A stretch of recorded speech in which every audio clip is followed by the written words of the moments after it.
Albion began when some students decided that they hadn't got any studying to do, and so they wanted to make a choir instead. And from the beginning it was a choir that was always going to be slightly different. We've always had a desire to sing in places that other choirs refused to go. But of course, as soon as we came here for the first time, we realised what an incredible place it was.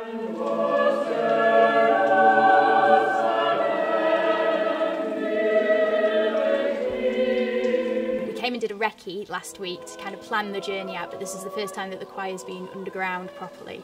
It's beautiful.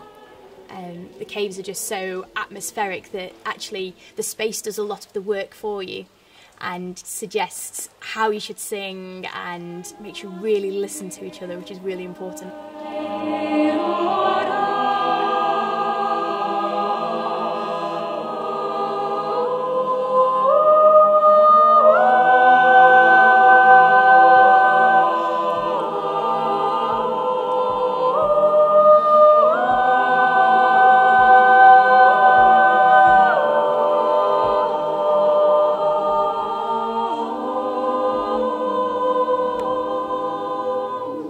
My name's Irene Healy. I work as a guide here in Peak Cavern, better known as the Devil's Arse of the Peak. Out of the 4 caves in Castleton, Peak Cavern, or the Devil's Arse, is the only completely natural one. It was never mined. It is the largest cave entrance in the British Isles.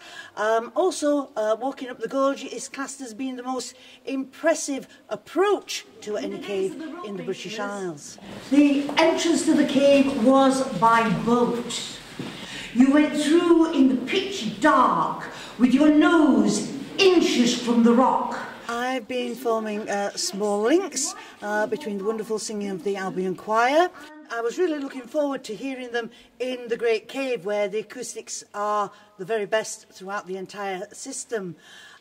So hearing them in here this evening was a really wonderful experience, everything I expected and more. Alleluia, alleluia.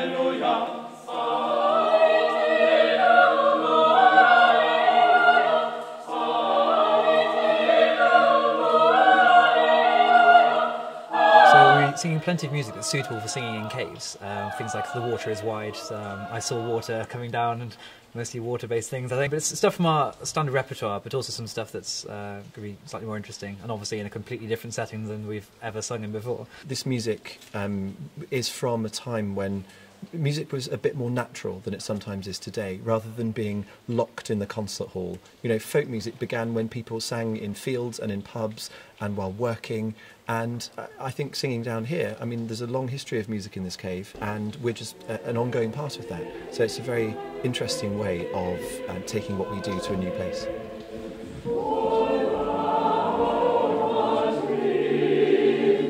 These are going to be very intimate performances, with singers surrounding the audience. So I know that sometimes there are massed concerts here with 600 people in the audience here in the vestibule, but this is a small number of people going very intimately with candles inside this amazing space. So it's really different. It's unlike anything that I think we would have done before, and that will have been done here before as well. We're thrilled that we've got Albion Underground coming up. 2 performances, the second one late night, so who knows what will happen. It's nearly Halloween, and so it really is going to be a unique event, and we think a very special one.